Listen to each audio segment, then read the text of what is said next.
Hello friends, welcome back to Law in Detail. Today we'll be discussing, in this another video, we'll be discussing about section 120B which deals with the punishment of criminal conspiracy. Before moving forward, मैं आपको ये बता दूं कि ये जो punishments हैं conspiracy की, ये दो पार्ट में डिवाइडेड है. The first part is dealing with the graver offenses, and the second part is providing you a much lesser punishments. So now let's dig into that and see how is the punishment stated. So as we told you that it is divided into two parts. So clause 1 will deal with the first part and clause 2 will deal with the second part. Clause 1 basically says that when जो offense, पहले मैं आपको समझा दूं कि वो जो offence है जिसकी आप कॉन्स्पिरेसी कर रहे हो, जिस ऑफेंस की अगर आप कॉन्स्पिरेसी कर रहे हो, अगर वो ऑफेंस पनिशेबल है डेथ के साथ, लाइफ इम्प्रिजमेंट के साथ, या फिर रिगरस इम्प्रिजमेंट ऑफ 2 years के साथ और अपवर्ड्स, तो ये 4 चीज़ें हैं जो आपको देखनी है. मतलब जिस ऑफेंस की अगर आप कॉन्स्पिरेसी कर रहे हो, if it is punishable with either death और लाइफ इम्प्रिजमेंट और रिगरस इम्प्रिजमेंट ऑफ 2 years और अपवर्ड्स, तो इन चारों ही केसेस में कॉन्स्पिरेटर को उतनी ही पनिशमेंट मिलेगी जितनी कि उस कॉन्स्पिरेसी के ऑफेंस के अबेटर को मिलती है. ओके, तो इन चारों ही ऑफेंसेस के पनिशमेंट के केसेस में उनकी पनिशमेंट, कॉन्स्पिरेटर की पनिशमेंट पनिश की जाएगी in the same manner as if he had abetted such offence. Okay, so अब आप यहाँ पे ना एक और बात मैं आपको क्लैरिफाई कर दूँ कि यहाँ पे जो वर्ड अपवर्ड्स लिखा है ना, it is not going with this part. मतलब ज़रूरी नहीं कि 2 साल से ऊपर की जो पनिशमेंट हो वो रिग्रेस होनी चाहिए क्लॉज 1 में फॉल करने के लिए. सो यहाँ पे अगर 2 साल से ऊपर की जो पनिशमेंट है वो ना भी रिग्रेस हो, सिंपल भी हो, तो भी वो क्लॉज 1 में ही कवर होगी. रिग्रेस इम्प्रिजमेंट बस 2 साल वाले की बात कर रहा है. मतलब रिग्रेस इम्प्रिजमेंट 2 साल की है तब वो क्लॉज 1 में आएगा, लेकिन 2 साल से ज़्यादा की पनिशमेंट है, जैसे पर्टिकुलर ऑफेंस में पनिशमेंट अगर 3 साल है, 4 साल है, तो यहाँ पे रिग्रेस होने की ज़रूरत नहीं है, still it will fall in clause 1. और इसकी पनिशमेंट ऐसे मिलती है जैसे कि आपने वो ऑफेंस को अबेट किया है. And why it is so, यहाँ पे ये जो वर्ड्स लिखा है ना, as if he has abetted such offence, why these words have been written, क्योंकि आपको पता होगा ये 120A और B अमेंडेड सेक्शंस हैं. So these have been added in the IPC in 1913, है ना, तो ये बाद में ऐड हुए थे. उससे पहले अगर कॉन्स्पिरेसी पार्ट था ऑफेंस का, तो it was a part in the form of abetment. तो अबेटमेंट टू कॉन्स्पिरेसी का ऑफेंस हुआ करता था. बाद में सेक्शन 120A एंड 120B के, एंड हेंसफोर्थ इसकी जो पनिशमेंट है वो अबेटमेंट से सेम रखी गई है. अब देखो, when you study abetment, no 107 IPC onwards, so when you study abetment you will see that abetment की punishment has been fragmented into various sections. अगर जिस ऑफेंस को आप अबेट कर रहे हो अगर वो हो जाता है तो it has been dealt with different punishment. अगर वो ऑफेंस नहीं होता है then it has been dealt with different punishment. या फिर ऑफेंस नहीं हो रहा है but some injury is caused, then it has been dealt with another punishments. So abetment की पनिशमेंट्स आर वेरी फ्रैगमेंटेड, और कॉन्स्पिरेटर को भी उतनी ही पनिशमेंट मिलेगी इन चारों केसेस जो क्लॉज 1 में डील करता है अबेटमेंट की पनिशमेंट के same. Only and only if where no express provision is made, है ना, मतलब उस ऑफेंस की कॉन्स्पिरेसी के लिए कोई एक्सप्रेस प्रोविजन नहीं है, तभी आप 120B के क्लॉज 1 में पनिशमेंट दोगे उसको अबेटर की तरह. I hope this is clear. So अगर कहीं एक्सप्रेस प्रोविजन दिया हुआ है, for example conspiracy to wage war, वो एक स्पेसिफिक प्रोविजन है, तो अगर उस तरीके की एक्सप्रेस प्रोविजन दी हुई हैं तो वो एक्सप्रेस प्रोविजंस के अंदर पनिशेबल होंगी एंड वो कवर नहीं होंगी सेक्शन 120B में. आई होप ये क्लियर है. अब देखो हम सेकेंड पार्ट पे आ जाते हैं. सेकेंड पार्ट भी मैंने बताया था आपको कि 2 पार्ट से इस पनिशमेंट की. तो second part as I already told you it is dealing with much lesser punishments. So देखो यहाँ पे क्या लिखा है, यहाँ पे लिखा है whoever is a party to a criminal conspiracy other than a criminal conspiracy to commit an offense. तो offense को छोड़कर ठीक है, ऑफेंस की क्रिमिनल कॉन्स्पिरेसी को छोड़कर जो पनिशेबल एज अफोरसेड दिया हुआ है। तो यहाँ पे कौन से ऑफेंस, अफोरसेड मतलब आपको क्लॉज 1 को रेफर करना है। तो कौन सी ऑफेंस क्लॉज 1 में कवर्ड है? वो ऑफेंस जो death, life imprisonment, rigorous imprisonment of 2 years या अपवर्ड्स वाली हैं। तो उन सारी चीज़ों को छोड़कर, मतलब जो offence less than 2 years punishable होंगी उसकी बात कर रहा है, ठीक है। तो other than a criminal conspiracy to commit an offence, offence को तो हमने छोड़ दिया, और भी क्या क्या चीज़ें होती हैं जो कि यहाँ पे क्लॉज 2 में आ जाएंगी। तो क्लॉज 2 में अगर आपने कोई एक ऐसा क्राइम किया है which is prohibited by law, है ना, तो वो सारी चीज़ें भी यहाँ पे आ जाएंगी। अब समझो ये वाली चीज़ मैं कैसे बता रही हूँ, प्रोहिबिटेड बाय लॉ वाला कोई क्राइम किया या फिर कोई सिविल रॉन्ग किया है ना, वो सारी चीज़ें, ये तीनों चीज़ें भी क्लॉज 2 में कवर होंगी। अब आप बोलोगे कि यहाँ पे 2 years वाली बात तो समझ में आ गई, बट प्रोहिबिटेड बाय लॉ या सिविल रॉन्ग कहाँ से आ रही हैं? तो अगर आपने मेरा पहला वीडियो देखा होगा which I have made on conspiracy on section 120A, तो उसमें मैंने बताया है conspiracy to do an illegal act is punishable. Illegal, तो कॉन्स्पिरेसी में वर्ड कौन सा यूज हुआ है? The word that has been used is illegal.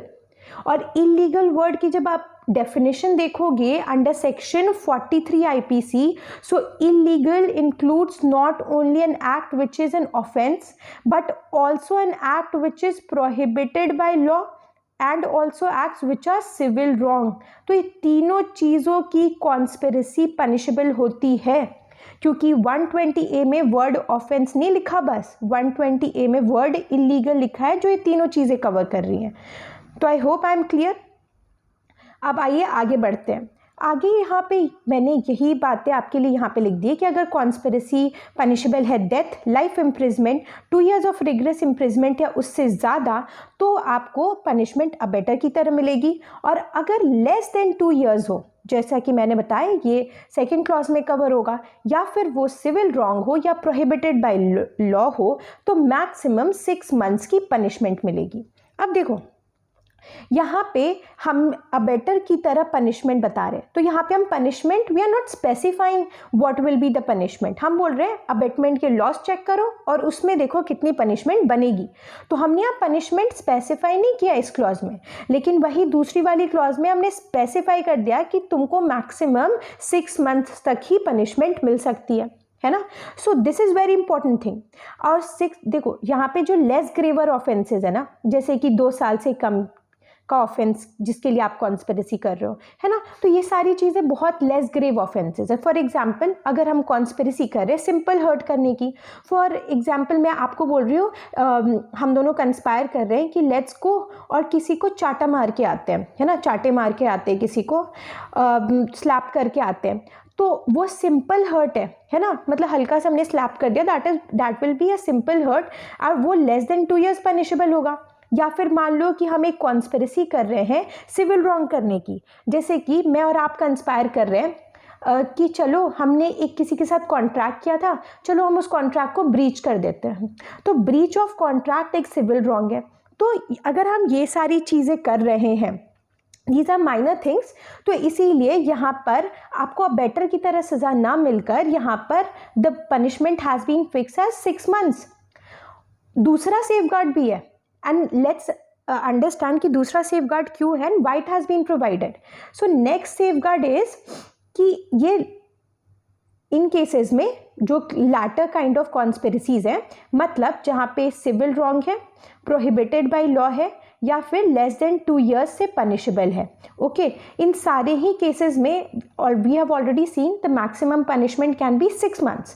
There is another safeguard here कि आपको यहाँ पे पनिश करने से पहले, है ना, पनिश करने से पहले ऑफेंस ऑफ कॉन्स्पिरेसी के लिए you have to take sanction या permission from either the state government और द डिस्ट्रिक्ट मजिस्ट्रेट। तो आप ये बोलोगे कि यहाँ पे परमिशन की ज़रूरत क्यों पड़ रही है। फॉर एग्जाम्पल मान लो कि हम आजकल, मतलब इन द प्रेजेंट टाइम, हम चाह रहे हैं, हम एक कॉन्स्पिरेसी कर रहे हैं कि हमने हम एक कॉन्स्पिरेसी कर रहे हैं कि ब्रीच ऑफ कॉन्ट्रैक्ट कर लेते हैं किसी के साथ। तो अगर किसी बंदे ने सुना, है ना, ये ब्रीच ऑफ कॉन्ट्रैक्ट की बात सुनी और तुरंत हम पे कॉन्स्पिरेसी का केस डाल दिया, तो ये बहुत अनफेयर नहीं हो जाएगा? या फिर ऑफेंस का एग्जाम्पल ले लो, है ना, तो आज के डेट पे हम ऑफेंस कर रहे हैं, हम सपोजिंगली एक सिंपल हर्ट करने की कॉन्स्पिरेसी कर रहे हैं कि हमने उसे चाटे मार के आएंगे, बट हम उसे चाटे मार नहीं रहे हैं, अभी तक ऑफेंस हमने किया नहीं है। क्योंकि अगर आपने पहली वाली मेरी वीडियो देखी होगी तो आपको मैंने वहाँ पे क्लियरली बताया कि ऑफेंस की कॉन्स्पिरेसी करना पर से पनिशेबल हो जाती है, कोई ओवर्ट एक्ट की ज़रूरत नहीं पड़ती है। तो अगर हमने कॉन्स्पिरेसी की थप्पड़ मारने की तो वो एक ऑफेंस है, तो वो पर से मतलब क्रिमिनल कॉन्स्पिरेसी बन जाएगा। कोई ओवर्ट एक्ट करने की ज़रूरत नहीं है कि हम वहाँ पे जा रहे हैं, उसको पकड़ रहे हैं, मार रहे हैं, कुछ भी ज़रूरत नहीं है। तो सोचो कितना अनफेयर हो जाएगा। मान लो हम ऐसे ही बैठे बैठे डिस्कस कर रहे हैं कि चलो उसको मारेंगे, हम गुस्से में डिस्कस कर रहे हैं और कोई हमारी वो बात सुन ले and then the person goes and files एक charge of conspiracy against us, तो ये गलत नहीं हो जाएगा? तो इसीलिए यहाँ पे this safeguard has been provided कि अगर लैटर काइंड ऑफ कॉन्स्पिरेसी है, मतलब उस ऑफेंस को करने की जो 2 साल से कम पनिशेबल है, सिविल रॉन्ग है या फिर प्रोहिबिटेड बाय लॉ है, तो वहाँ पर पनिशमेंट देने से पहले आपको एक परमिशन लेनी पड़ेगी स्टेट गवर्नमेंट की या फिर डिस्ट्रिक्ट मैजिस्ट्रेट की, है ना। तो वहाँ कॉग्निजेंस लेने से पहले, जज का इस मैटर पे कॉग्निजेंस लेने से पहले the permission will be required from either the state government और the district magistrate. I hope ये क्लियर है। अब देखो हम क्लासिफिकेशन पढ़ते हैं which is very very interesting again. So coming to para one मैंने आपको बताया था इज डीलिंग विथ उन ऑफेंसेस की conspiracy which is punishable with either death, life imprisonment, 2 years of rigorous imprisonment और अपवर्ड्स ऑफेंसेस। तो उन केसेस में अब पता कैसे चलेगा कि कॉन्स्पिरेसी इनकी बेलेबल है कि नहीं, ठीक है, कॉग्निजेबल है कि नहीं? सो यहाँ पर specifically it has not been provided, ये नहीं प्रोवाइड किया गया है कि बेलेबल होगा कि नहीं, कॉग्निजेबल होगा कि नहीं। यहाँ पर ये लिखा गया है कि बेलेबल होगा कि नहीं, कॉग्निजेबल होगा कि नहीं, इसके लिए आपको वो ऑफेंस चेक करना है according to as the offence. तो आपको मेन ऑफेंस चेक करना है ना, जिस ऑफेंस को करने की आप कॉन्स्पिरेसी कर रहे हो। तो अगर वो मेन ऑफेंस, अगर that offence is bailable then the conspiracy to do that is also bailable. If that offence is not non-bailable, then the conspiracy to do that is also non-bailable. If that offense is cognizable, then the conspiracy is also cognizable, and if that offense is non-cognizable, तो conspiracy भी non-cognizable होगी। ये बात clear है। लेकिन यहाँ पे आपको चेक देखना पड़ेगा, चूंकि ये बहुत ही ग्रेव ऑफेंसेस होते हैं तो ये नॉन कंपाउंडेबल होंगे, और ये सारे ऑफेंसेस जो क्लॉज 1 में कवर होते हैं they will be triable by the court by which abetment of the offence which is the object of conspiracy is triable. तो ये कॉन्स्पिरेसी इन ग्रेव ऑफेंसेस की कौन ट्राई करेगा? वही कोर्ट करेगा जो इनकी अबेटमेंट के अगर चार्जेस होते तो जो ट्राई करता, तो same court will try that. Okay, अब देखो यहाँ पे पैरा 2 में as I have already told you is dealing with offences which are punishable with less than 2 years और act which are prohibited by law और civil wrong. इन cases में punishment fixed है 6 months ऑफ फाइन की, और both, है ना, या तो 6 months लगा दो, फाइन लगा दो, या दोनों ही लगा दो। लेकिन यहाँ पे कॉग्निजेबल है कि नहीं, बेलेबल है कि नहीं, उस पर्टिकुलर ऑफेंस में जाने की जरूरत नहीं है। अनलाइक क्लॉज 1 यहाँ पे जाने की जरूरत नहीं, उस ऑफेंस को चेक करने की जरूरत नहीं है।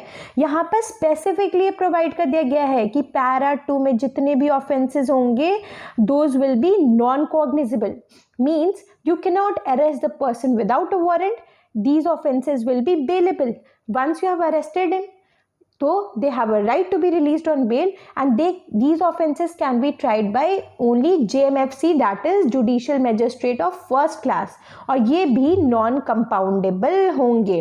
भले ये थोड़े lesser offenses हैं लेकिन फिर भी ये non compoundable होंगे। This is the point which you have to keep in mind. I hope we are done with the punishment. Thank you for viewing this lecture. If you like the lecture, kindly subscribe to our channel and leave the comment in the comment section. Thank you.